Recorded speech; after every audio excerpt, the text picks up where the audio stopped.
I'm Karen Moss. I am Professor of Critical Studies and Director of the USC MA Curatorial Program.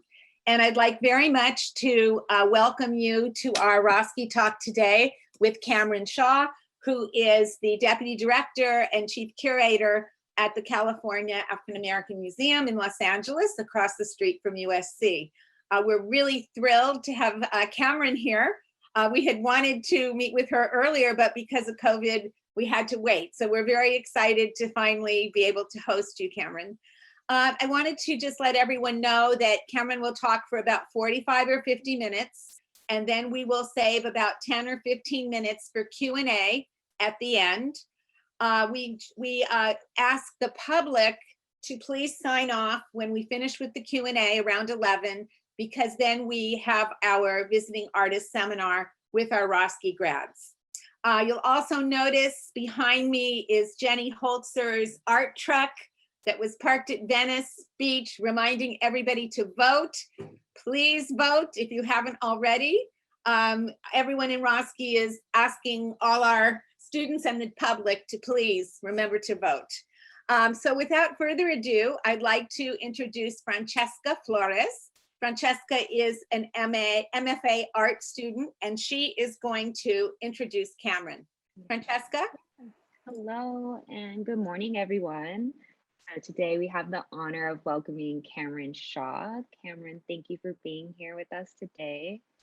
So Shaw, she joined the California American Art Museum, also known as CAM, right next to USC, as the Deputy Director and Chief Curator in 2019.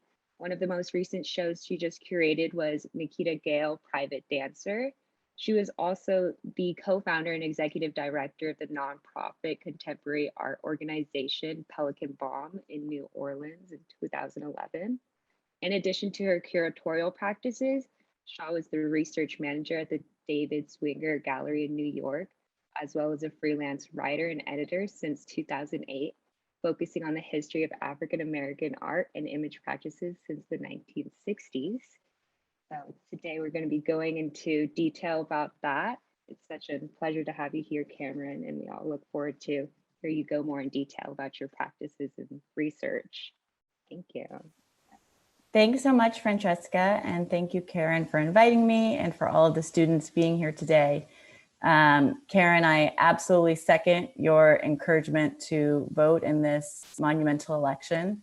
I do not have a Jenny Holzer behind me. Behind me, you will see I have my kitchen. I only have one table in my apartment, which has become my office for me and my partner. You may actually see him coming back from his morning walk. So this is Zoom life, this is COVID, this is what we're dealing with. And thanks all for being here and being present with us today in this extraordinarily challenging time for, I think, us all individually, the country and the world. My name is Cameron Shaw. I'm the Deputy Director and Chief Curator of the California African American Museum. As Karen and Francesca mentioned, we're directly across the street from the USC campus in Exposition Park. If you haven't visited us at the museum, I hope that you will be able to do so in the coming weeks, fingers crossed. The mission of CAM is to research, collect, preserve, and interpret for public enrichment the history, art, and culture of African Americans, with an emphasis on California and the Western United States. So we were founded in 1977 as the first African American museum directly and fully supported by a state. And we are the result of a sustained multi-year campaign of activism undertaken by visionary founders and community members. So I'm going to take a moment to share my screen. Give me a second. This is always a funny transition where I'm afraid I'm going to show you my messy desktop.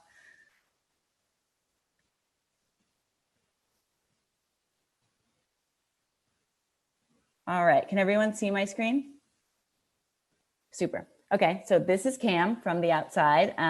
CAM occupies a 44,000 square foot facility, which includes 15,000 square feet of gallery space, 13,000 square feet for public programming, and a 3,000 square foot research library. So we are a collecting institution, and the museum's permanent collection houses over 4,000 objects that span paintings, photographs, films, sculpture, and artifacts. Our mandate is to think expansively about the ways that people of the African diaspora have contributed to the state of California, American culture, and the world at large. And that's achieved through a rotating exhibition schedule in our 5 galleries and public programming for visitors of all ages. So this is CAM on March 11th, 2020.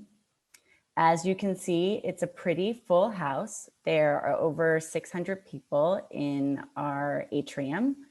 And on that night, in conjunction with the LA Philharmonic's Power to the People Festival and the Bunch Center at UCLA, we hosted Sweat the Technique, the politics and poetics of hip hop. It was billed as a conversation with legendary rapper Rakim and a panelist of critics and scholars to mark the arrival of Rakim's book. We surprised the audience day of by swapping in the panel that they expected with a new panel that consisted of Rakim, Chuck D of Public Enemy, and Talib Kweli. So most in the audience attending that night did not know that fact until the men took the stage. Needless to say, the crowd went absolutely wild. Everyone jumped to their feet, started screaming, phones came out, people were taking photographs, recording. They couldn't believe what had happened. And I share this because this was the last public event we held at CAM. And it epitomizes in many ways a glorious and hard-won moment in our museum's history. And it was also part of a heady and fast-moving set of days in March when nationally and locally the potential severity of COVID was being understood in cities and states like ours. We're taking decisive action. So again, this is March 11th, 2020. This is what our atrium has looked like since. So 2 days later on March 13th, in step with museums and cultural institutions throughout LA, we closed our doors to the public. So for the last 7 months, that same space that was packed with people is absolutely empty. And for museums, that is an extraordinary challenge to overcome. So for those of you who are following the state's complex tiered and phased system, you know, while museums have currently no reopening date, we are next in line for reopening. So at CAM, I wait every Tuesday to learn if LA County is joining the ranks of places around the country that have been able to reopen their museums. And to date, we have not been able to do so. So I'm wanting to share some learnings and opportunities from my perspective as a curator and museum director in these past 7 months. And, you know, I introduced it with the sort of the levity and the joy of that ecstatic Rakim night, because quite frankly, that sense of levity, humor, gratitude, and a sense of purpose are what keeps me getting up every day in this time. But in all seriousness, in the 40 years of our museum's history, there's perhaps not been a more pronounced and critical need for CAM's work than the present moment. So as we face the future, we consider our work and its possibilities against a backdrop of global pandemic, uprisings in response to police brutality, and the further marginalization of communities of color and impoverished Americans. So during this time, the practices and really the very significance of cultural institutions is being called into question by our publics. And many museums like our own are working to determine how to meet the needs of constituents who are reckoning with the reality of anti-Black racism, a declining economy, and environmental uncertainty. So at CAM, we're currently asking ourselves a series of pointed questions. How can our museum respond to moments of rapid social change and the deep need for experimentation and intimacy that arises within? How can we leverage our unique position as a government actor? As I stated, we're a state museum, a respected arts institution, and a trusted community space. And what does it mean to support Black artistic and scholarly practices holistically and comprehensively with an intention for healing and liberation? And how can these practices offer opportunities to address the intersections of Black life and the most pressing issues of our time? So before I talk more about where we are presently and some of the ideas that I think will be propelling us for years forward, I want to take a moment to look back.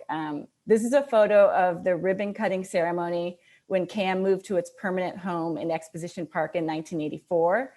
I'm not going to get into a big recounting of CAM's history, but I wanted to show you this picture because I actually look at it a lot.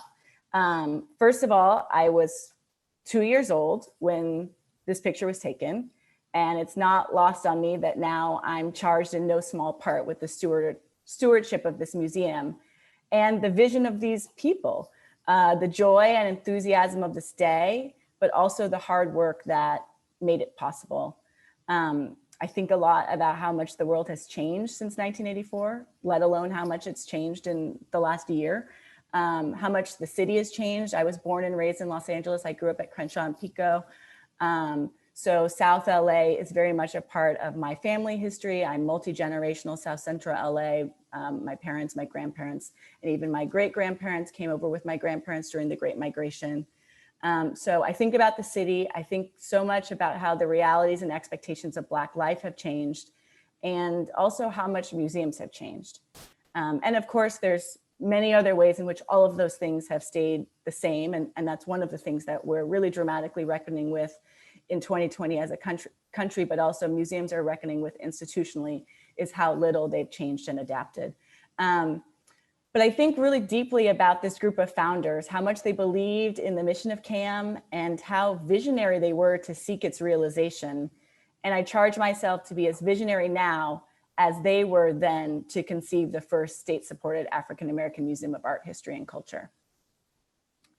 So we're going to flash forward again, this time to 2015. Oh, hold on. My slide is not letting me change. Oh, there we go. So close to 40 years after its national charter in 1977, the mission of CAM remained as relevant as ever. The need to create and support an inclusive, accessible, and dynamic space where all people can see Black lives, culture, and experiences valued and reflected was still of critical importance. But the visitor numbers to CAM were way down in 2015, so low, in fact, that in the years leading up to it, there was talk of closing the museum. So somewhere along the way, even though that mission was as critical as ever, the application of that critical mission wasn't translating to a new generation. CAM's founding audience, the ones that you saw smiling in that ribbon cutting, and the stalwart supporters that followed them were getting older, and a new generation just wasn't finding the museum. So there was a time then that the museum understood we needed to reinvent ourselves. So in 2015, George Davis, who is our executive director, took on his role, and he made some key hires, which included Naima Keith, who's now at LACMA, who was in the role I hold, and leadership set out to introduce a new generation to CAM. So an emphasis was placed on contemporary art, like the exhibition you're seeing right here, which is LA Blacksmith, curated by independent curator Jill Moniz. So in these contemporary art exhibitions, it was important to make space for emerging artists, but also to foreground an intergenerational conversation between the artists that have been part of CAM's rich history and their descendants, the artists that would be part of CAM's future.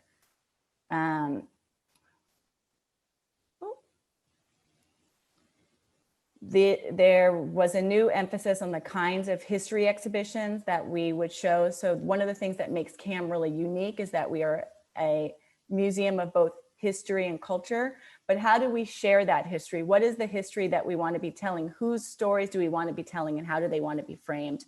So there was an emphasis to make our history exhibitions feel more relevant, to embrace new modes of storytelling, multimedia approaches, and often pop cultural angles. So this is a show that you're seeing right here that looked at the brand Cross Colors and its relationship at its 30-year anniversary to the history of Black radical fashion in the 21st century. It also meant bringing important traveling exhibitions to Los Angeles, to CAM, to put our museum in a larger institutional dialogue and really put us back on the map. So many people beyond the African American community and many people within our own community had never heard of CAM. They'd never set foot on our campus.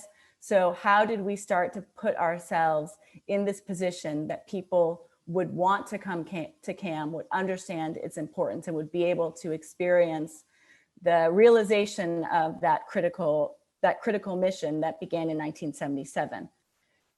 But beyond our exhibition, one of the most important things was making CAM a place young people, especially Black young people, wanted to gather. So we introduced events like our Can't Stop, Won't Stop event with DJs, food trucks, and I think some of the only line dancing that you'll find at a museum opening. Our last Can't Stop, Won't Stop, which we hosted in the fall of 2019, we actually had to cancel our spring 2020 Can't Stop, Won't Stop. But our fall had over 3,000 visitors in 2 hours. So we were on a pretty explosive trajectory. And then again, 2020 March, we're this. So COVID and the many changes of this time period have forced institutions to rethink how they're operating. And it's introduced some key learnings to us as an institution. And in many ways, I think we were in a prime position to absorb these learnings, in part because we had just gone through such a radical transformation 5 years earlier. And we were able to actually build on the foundations of that radical change to continue to rapidly respond to a shifting landscape. So as we think about the key learnings after COVID, I wanted to share sort of 4 key learnings that have emerged in this time for us as an institution, but for me also as Deputy Director and Chief Curator. So I'm in a very unique role, which we have the opportunity to talk about more through your questions if it's of interest to you, but I oversee the curatorial department. So I'm the artistic director of the museum.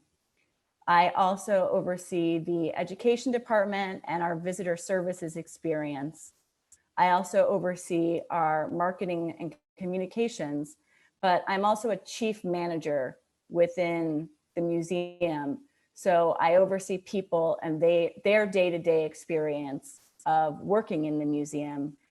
And I'm one of the core decision makers on the leadership team of all aspects of CAM, from how we hire and who we hire, to our budget, how we spend our money, and other facets of operations. So I'm really in a unique position as both someone who's thinking about the artistic vision of the museum, but also the operations of the museum as well. So this was, I had only been in the position since September of 2019. So what a learning 13 months to be a part of this institution. But some of the key learnings that came after COVID was CAM requires a diversified funding stream. CAM's public requires new avenues for connection. CAM's approach to partnership is among our greatest strengths, and CAM is home for sustained dialogue and sustained support. So I'm going to, in brief, discuss the first 3 learnings, but I think ultimately we'll spend a bit more time on the 4th. And I'm happy to answer questions about any of these points in our Q&A time, and also with you all following in the seminar. So to think about diversified funding, as I mentioned, CAM is a state-supported institution, and I think many people don't understand precisely what that means. All of our employees, full-time employees, are state workers. We are the same in the sense of folks who work at the DMV or transit or CAL FIRES. So we're part of a complex network of civil servants, which I think really shapes how our museum works and also our working practices within it. And our state-supported museum, we actually have close to 90% of our funding coming from the California state budget. So taxpayers pay for CAM to open its doors every day, and we are free to the public for this reason.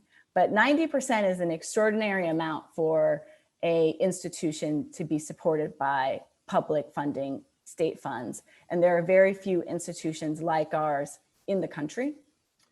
CAM's board of directors had already initiated a process of establishing a 501c3 before COVID, but the immediate economic hit of COVID and its far-reaching reverberations put the museum's need for diversified funding into stark relief.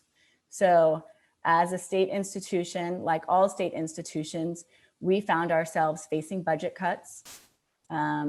We also found state workers taking a union negotiated temporary wage cut, which applied to workers across the board. So all of the museum's full-time staff, including leadership, took a union negotiated wage cut. So again, that's another, if any of you are following sort of museums in this frame and in this age of COVID, that's a very unique position to be in. And I speak of our financial position because I think it really frames how we're able to work and respond. So at the same time that we were sort of experiencing our own changes and renegotiations in the state budget, we were also observing so many of our institutional peers facing even more crushing dilemmas, with loss of revenue leading to closures. Many organizations will not come back from COVID. Facing broad layoffs and furloughs. We did not have to lay off any full-time or part-time staff at this moment. And many are now looking to practices like collection liquidation to stave off of these losses. So in some ways, we actually saw in this new light, the power of our position, which was the potential for a unique and viable private-public hybrid model that would allow us to leverage the relative stability of our status as a state institution and supplement it with private funds that allow us to stay nimble and responsive. So to do the things that we felt were urgent, we saw this need to also think about what money from foundations might look like, what other fundraising processes might look like. So that's one of our key learnings from COVID that I wanted to share with you all today.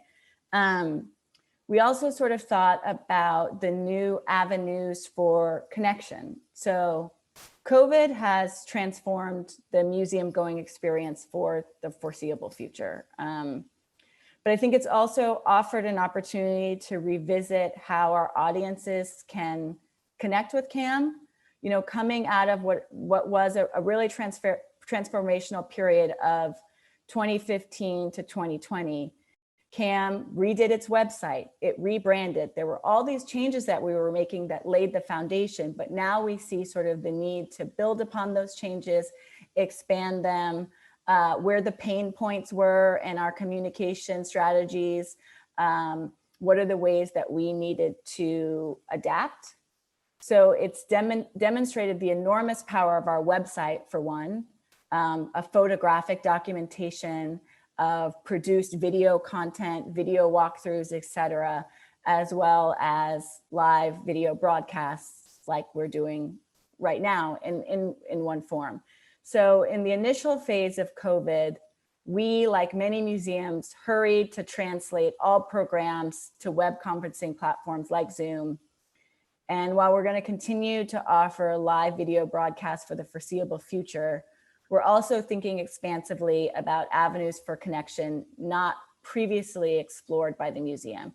So thinking about digital publishing, lo-fi print publishing, catalog publishing, but also alternative modes of commissioning and disseminating artist projects. We're thinking about innovative partnerships like a new partnership with KCRW, the radio station, which would allow us to produce sound works with artists for the radio. So all of these interesting ways that we're trying to think about, okay, how do we connect with people beyond the museum when our museum is closed, but also as we reopen, how do we think about the ways audience desires and needs will have shifted?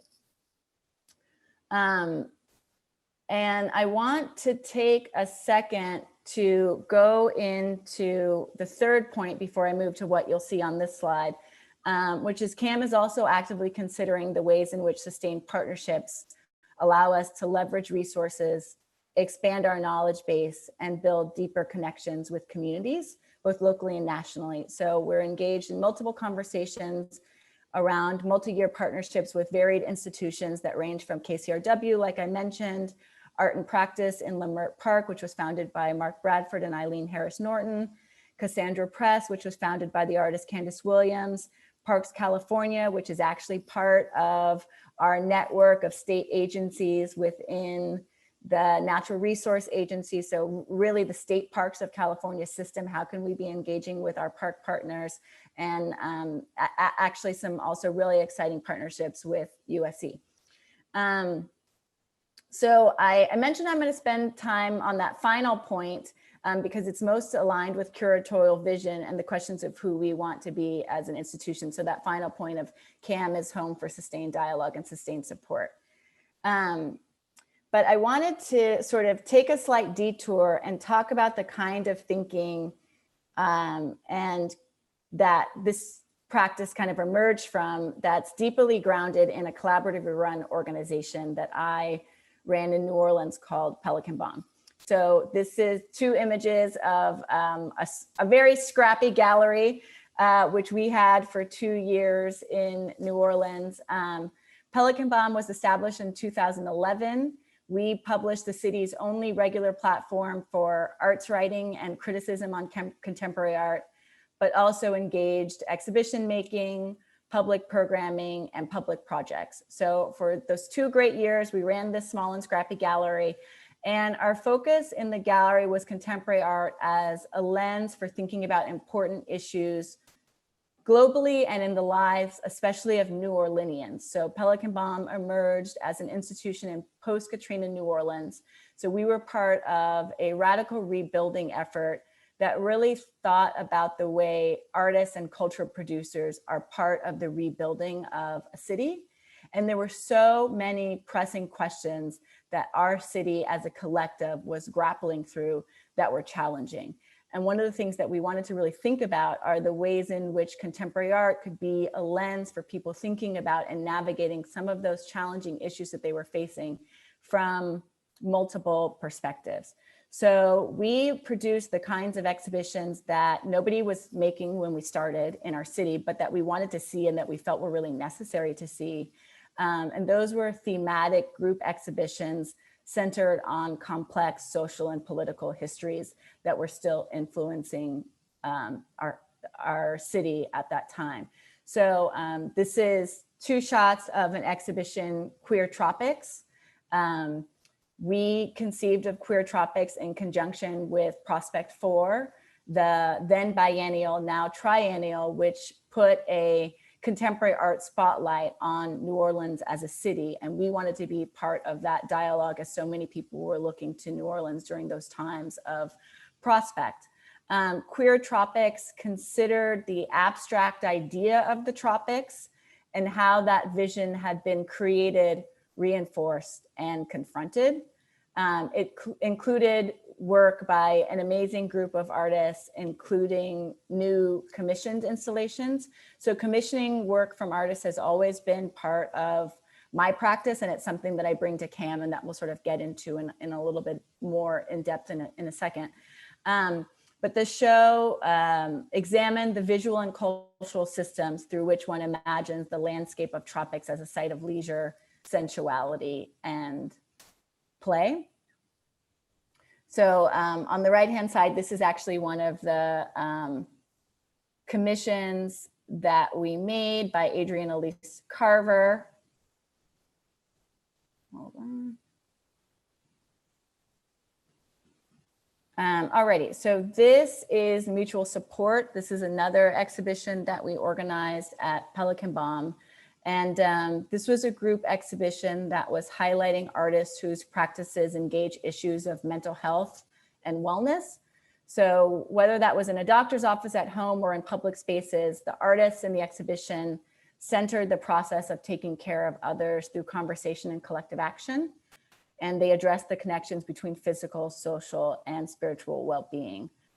So there were distinct approaches in the exhibition. You'll see a quilt made by Rachel Wallace that was part of a collective project to memorialize victims of gun violence in her community, and was a collective quilt that was made in conjunction with the families who had lost their loved ones. So thinking about how the making of a quilt could be part of a healing process and part of a narrative storytelling of putting people who were killed by police into a different frame.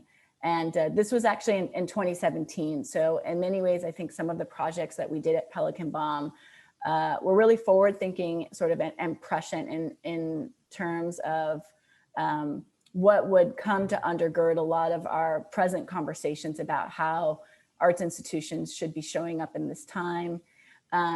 It also included sculpture and video that was made by the residents of Shreveport, Louisiana, and Evan Fallbaum under the direction of Nick Cave.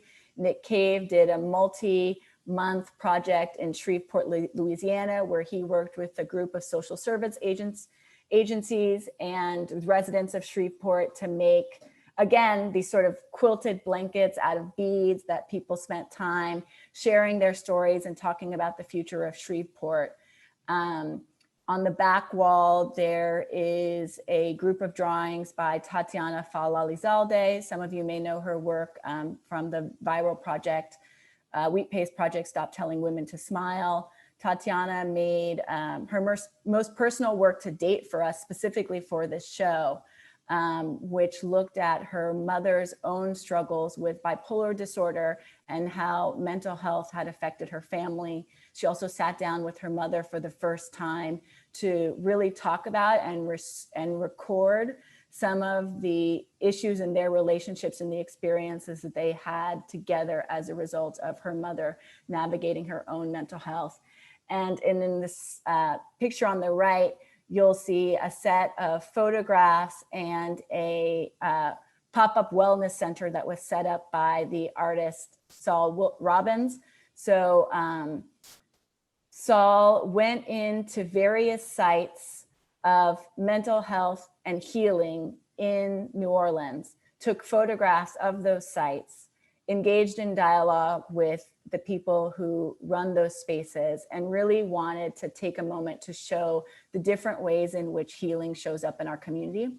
So those photographs lined the space, and every weekend that room was home to a pop-up wellness center that was conceived by Robbins that offered free one-on-one listening sessions with artists and health professionals working across disciplines in the city.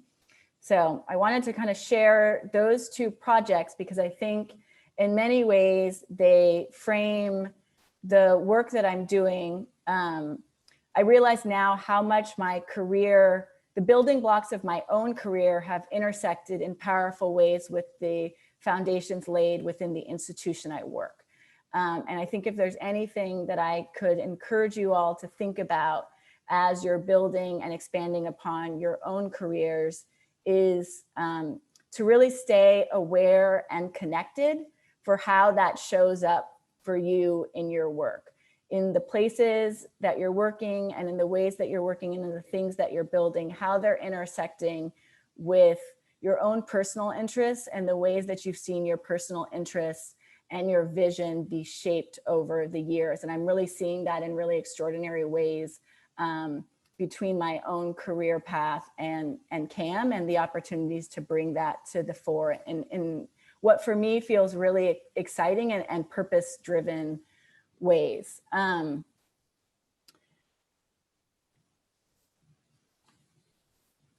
So I want to just kind of talk a little bit more about this idea of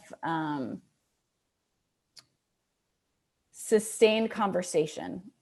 So I had mentioned very briefly the role of partnership in CAM's thinking and lessons from COVID. And I would also undergird that partnership was an extraordinary part of the work that we did at Pelican Bomb. Pelican Bomb was a collaboratively run organization. We practice active co-decision making. We practice leaderful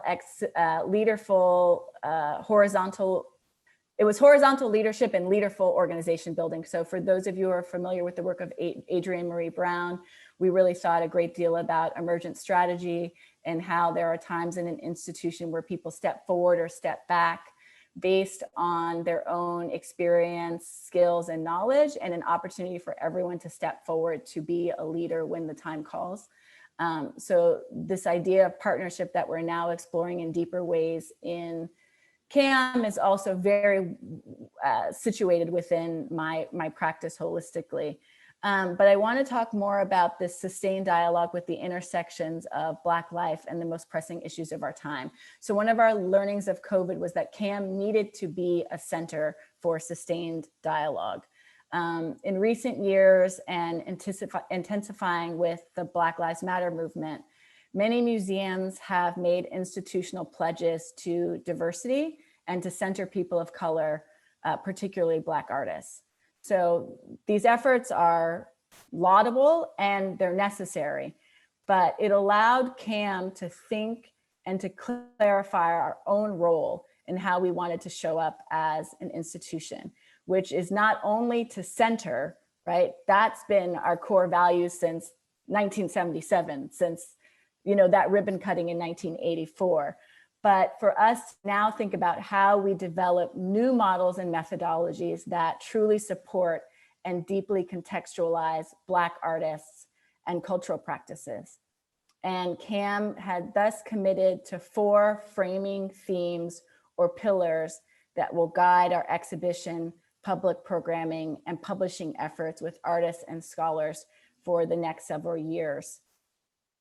So this is, Francesca, you mentioned the Nikita Gail exhibition that I worked on deeply with Nikita. And that exhibition became a ground for some exciting conversations between Nikita and I, but also it seeded some other conversations that I was having with other potential partners. And that was about the need to think deeply about the issue of Black abstraction at this moment. So when I say that we're talking about 4 pillars, one of those 4 pillars is Black abstraction. So over the next, I believe it will be 4 to 5 years, but we're really thinking about how we pilot this over the next couple years and think about building it out, is CAM will engage in a deep investigation of the historical role and contemporary manifestations of Black abstraction. So our central question will be, how is abstraction used as a tool, a form of practice and protest, and a framework for investigating the imperatives of legibility and the contradictory state of hypervisibility and invisibility for Black people in this country? I think in many ways, as I said, it kicked off with Nikita. Our next exhibition in the spring under this rubric will be with Sanford Biggers. We're bringing his Code Switch exhibition from the Bronx Museum. We'll be then working with the abstract artist Troy Michi, and there are a number of other artists that we've lined up to think about through exhibition making this investigation of Black abstraction. One of our other investigative pillars that we're going to be exploring is Black spirituality and ancestral technologies. So we will engage with the legacy and the future of Black spiritual traditions in America and the African diaspora. And our central question will be, how can deeper conversations and contextualization of Black spiritual practices inform and prepare us to confront crisis and to support mental health and well-being in our communities? And how have varied spiritual practices and traditions anchored Black movement building from abolition to the current Black Lives Matter movement? So this is a work by Stephanie Jemison. I think it's an extraordinary, arresting work that is included in our Enunciated Life exhibition, which was curated by Taylor Renee Aldridge. This exhibition is ready to open when museums are ready to open. So I hope that you all get a chance to see it in the coming weeks, alas. And one of our other pillars is Black Lives, Green Justice. So we will examine the intersections between Black life and green justice efforts.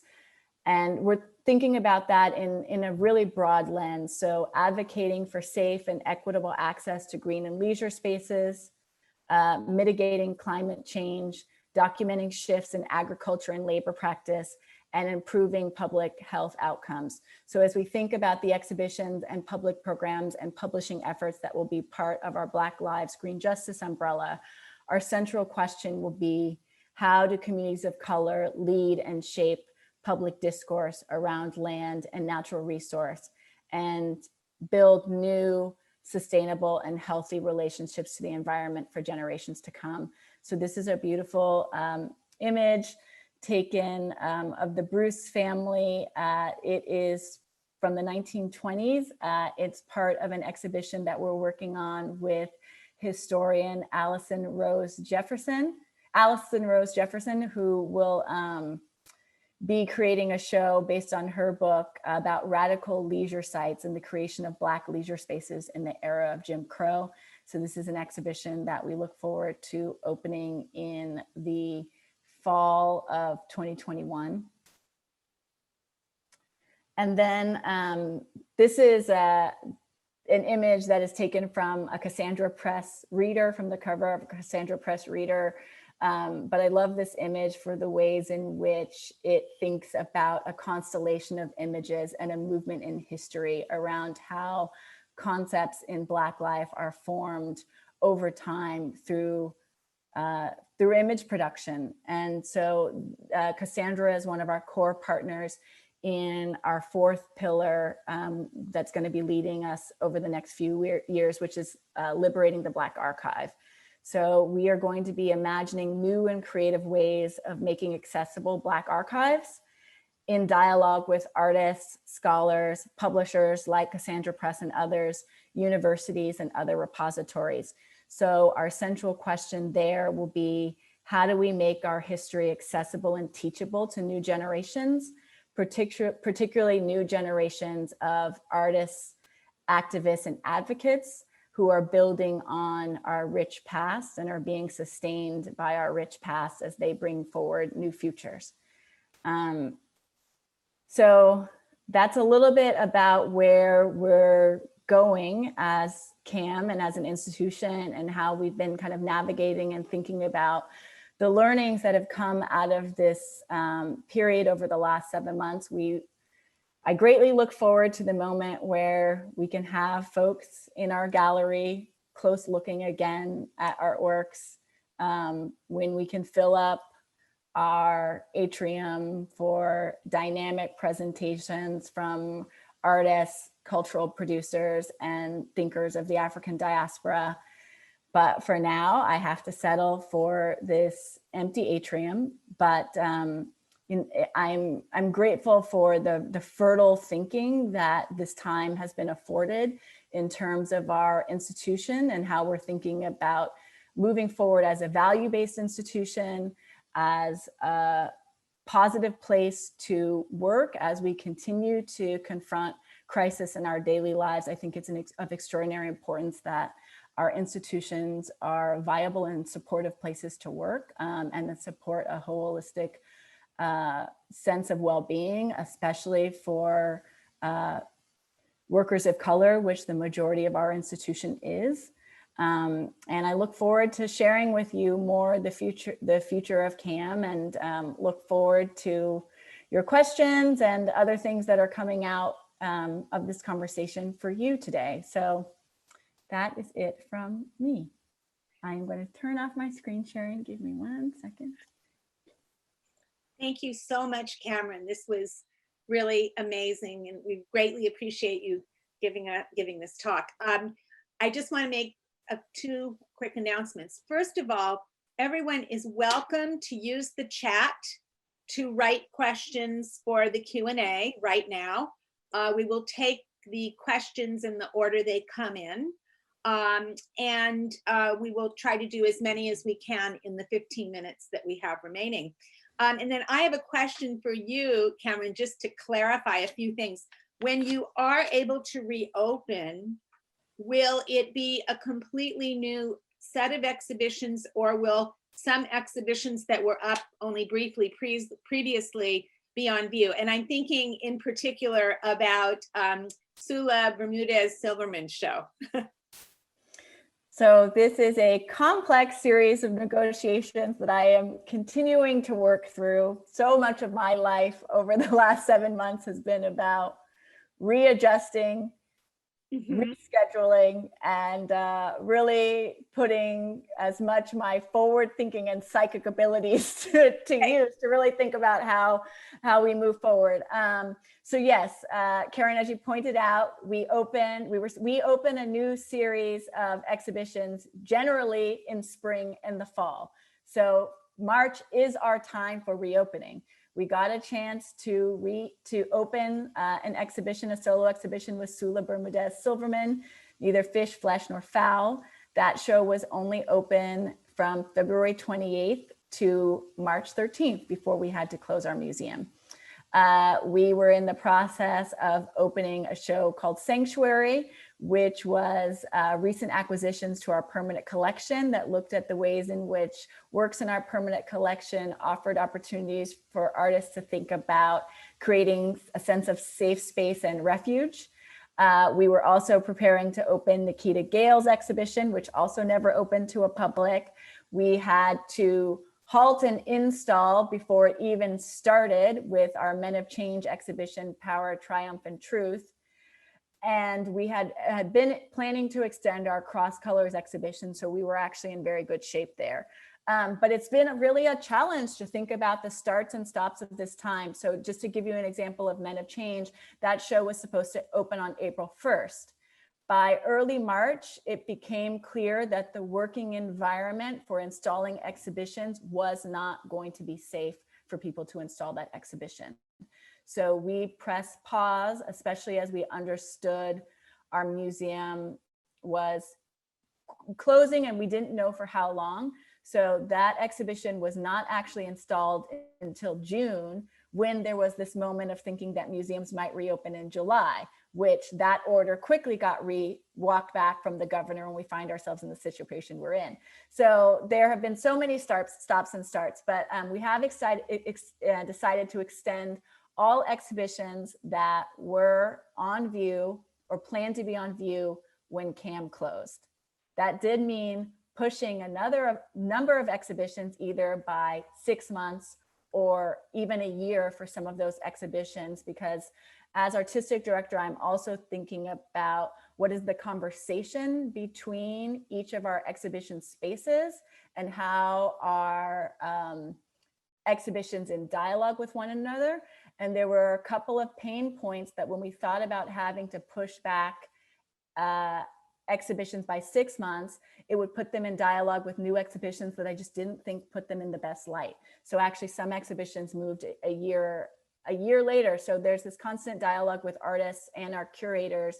Obviously some disappointments, but everybody understands the perspective that we're coming from and really want, understand that we want their exhibitions to be experienced by a public and to be shown in the most productive light. So Sula's show will continue right now. We have a date through January. Some of our other exhibitions like Nikita Gail will be extended through February. We're actually renegotiating our Men of Change timeline. It was originally thought that that museum would have to leave us and travel to its next venue. I've been alerted that it's actually going to be able to stay a couple more months. But again, that means in this last couple weeks, the exhibitions that I had slated for January for the same Gallery of Men of Change then had to be pushed, which was going to be LaToya Ruby Frazier, The Last Cruise, which is coming to us from the Wexner. So there's a lot of renegotiation in this period. And one last thing I'd like to say, just because we have the most people here right now, is that we have 2 upcoming collaborations with CAM, with USC. The first one is a Visions and Voices that we're going to be co-sponsoring for LaToya Ruby Frazier, which is really exciting. I'm not sure of the date on that one. What is the date on that?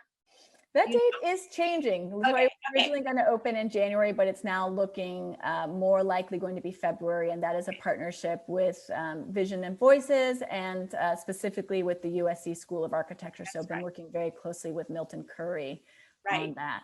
And then the other program that we have that's being generated by Roski and Art History and the American and Ethnic Study Department is called South of Expo, Art, Artists, and Cultural Spaces since the 60s.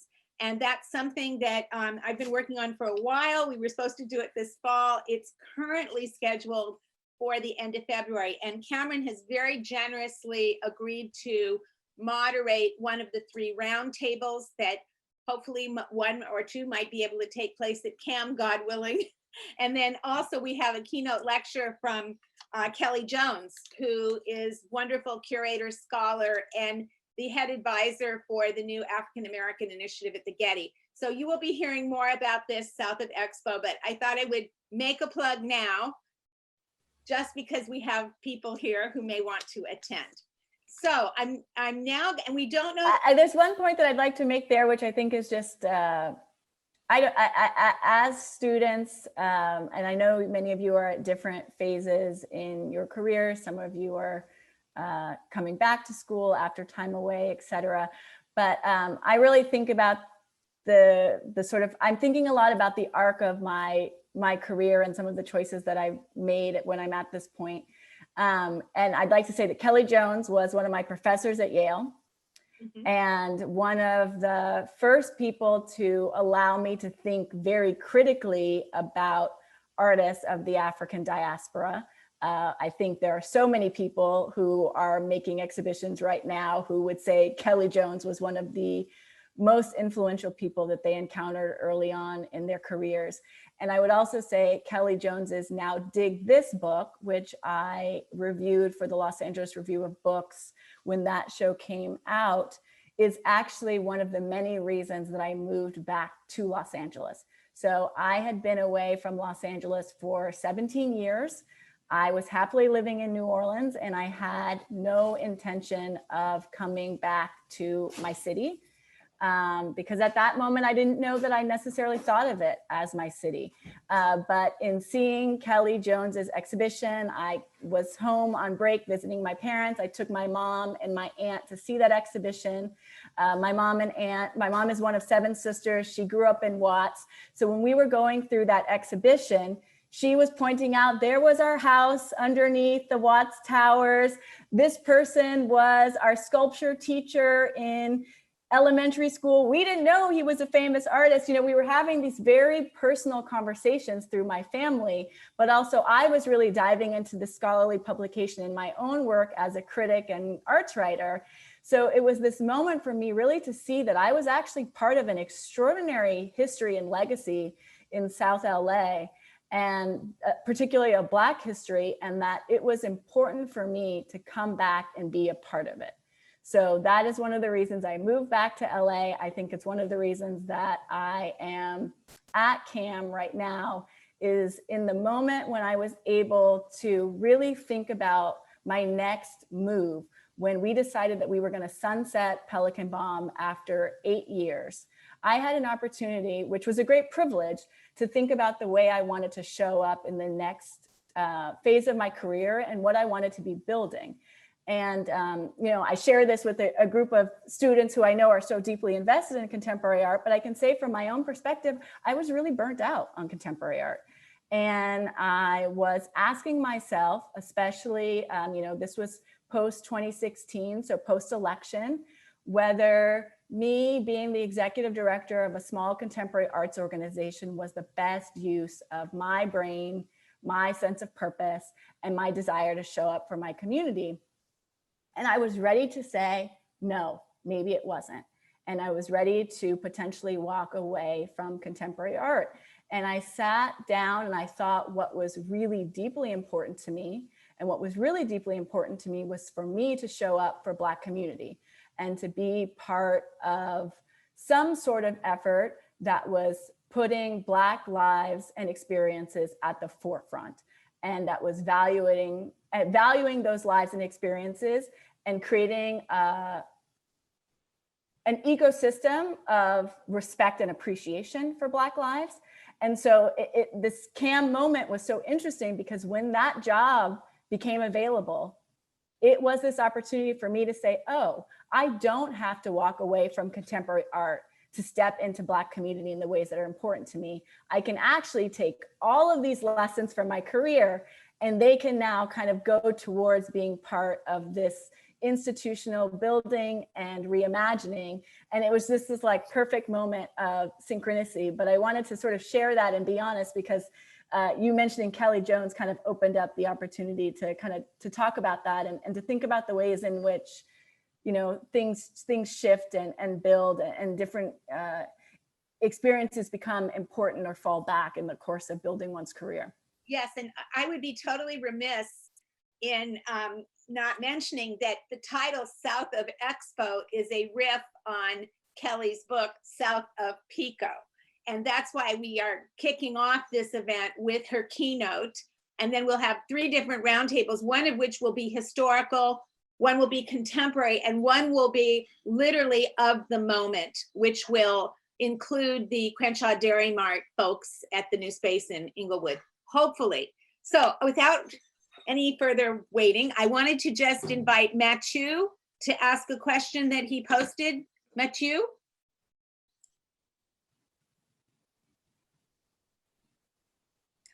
Okay, I will read Matthew. Did we lose Matthew? I think we lost Matthew, but I will read Matthew's question. Okay.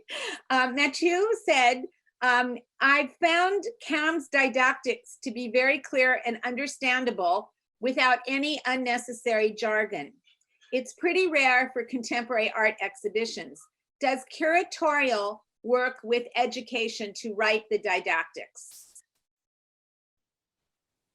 The short answer is no.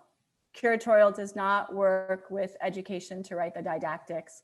We do, however, work with an outside editor. And you know, much of the work that came in the 2015 reimagining of CAM that I build upon was thinking about accessibility in the museum. CAM didactics are written with a 10th grade education in mind. So that is the reading level that we work to.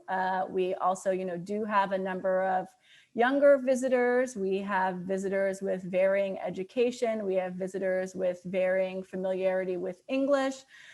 So one of the things that we really do think about is how our didactics can be as clear as possible. And this is something that's of incredible importance to me, and actually has been the foundation and building block of my own career in publishing and as a writer, is to really think about the ways in which international art English should not be the language of our museum texts or any of our texts about art writing, that art writing should be accessible. I often think back to my time at Yale, actually, and this is a story that I've told before, but it's really, really important to how I think about writing about art, which is I was one of 2 seniors who were approved at Yale to do a year-long thesis. I spent an extraordinary amount of time working with contemporary artists, with the art historian David Jostlett, who was my thesis advisor, and really pieced together what I thought was an innovative at the time, you know, for my undergraduate brain, look at the use of wax and ephemeral materials as body surrogates in contemporary art. And it was pretty good. And I won a bunch of awards for it, and I gave it to my mom. And my mom said, "Cammie, I don't understand this, but I know it's good." And I get a little teared up when I say that, because my mom is one of the closest people to me in my life. My mom was pregnant in high school. She did not have the opportunity for the kind of educational opportunities that I was afforded. She was one of 7 Black girls who grew up in a couple-room house in Watts. So she and my dad have been together since they were 15 years old. They built everything together as opportunities for their children that I'm able to benefit from. And I said to myself at that moment, I'm never going to write another thing that my mom doesn't understand. So, and I actually had this conversation with a curator recently working on, a very deep scholarly exhibition. She gave me this opening text and I said, could you give this to your mom? Could your mom read it? And we were able to like really have a conversation about how to keep like scholarly ideas intact, because ideas can be complex, but language doesn't have to be. Like complex ideas like desire and surrender. These were the kinds of things that she was thinking about in a religious context. But we can think about the words that we have in our everyday language to describe those things, because those are all ideas we understand, right? So that's one of the things that we really think about when we think about CAM's text. So Matsu, I'm actually so excited that this is something that you've latched onto and understood, because I think it's critically important. I think it's especially important for our museum as a museum that serves communities of color and wants to remain extremely accessible to Black audiences, regardless of the educational opportunities that have been afforded to them or their familiarity with contemporary art, discourse, and museum language. So we have one other question that was posted by Jess. Jess, would you please go ahead and ask your question? Thanks. Thanks, that was really touching. Thank you for answering that one. I just had a question from your lecture. So I was wondering how your role sort of is playing out when thinking about public programs at CAM and like the other institutions you've been partnering with. I actually work at KCRW and I love the summer events that we had last year. But I just was thinking about mutual support and how that was a great way that you conceived of like mental health or just community support in person. And if there's any plans to continue, even if the door is open, to do something that in that same vein of providing some sort of support virtually and across other institutions that you're thinking about. Yeah, I'll say two things, which is institutional partnership is really, really important to me. And I think this comes from the years I spent thinking about deep collaboration and what is the meaning of collaboration, and also being, in leadership at a small organization that I think was really punching above its weight in New Orleans. I experienced a lot of relationships and institutional partnerships, especially with bigger museums and universities, that I realized were exploitative and manipulative of my labor and my vision, and my ability to work with others to bring forward their labor and their vision in the highest light. So one of the things that's really important to me as we think about institutional partnership is that every relationship that CAM enters into is a relationship of mutual benefit. So at this moment, there are many institutions that want to work with CAM. Pre-COVID, everybody wanted to know how you get 3,000 young people of color to be dancing in your atrium, right? Like every museum wanted to crack that nut that we've cracked. And one, we did it organically, we did it from our heart, and we did it with a deep love and respect for our own community and desire to create something for them. And that can't be replicated just by, saying it is so. But also, especially as we think about the reckoning that institutions are going through right now, and especially many larger institutions, Eurocentric institutions, white-centered institutions, those institutions are having to think about how they show up for their own staff, how they show up for their communities, the artists they work with, the values that they're sitting in. And, more people want to come to CAM and say, like, how do we do this? And I don't think that's our role. That's not what we're here to do. I think we're here to build space and show models of what Black institution can be, and others can learn from that. But I'm not here to instruct other people how to reshape their museum.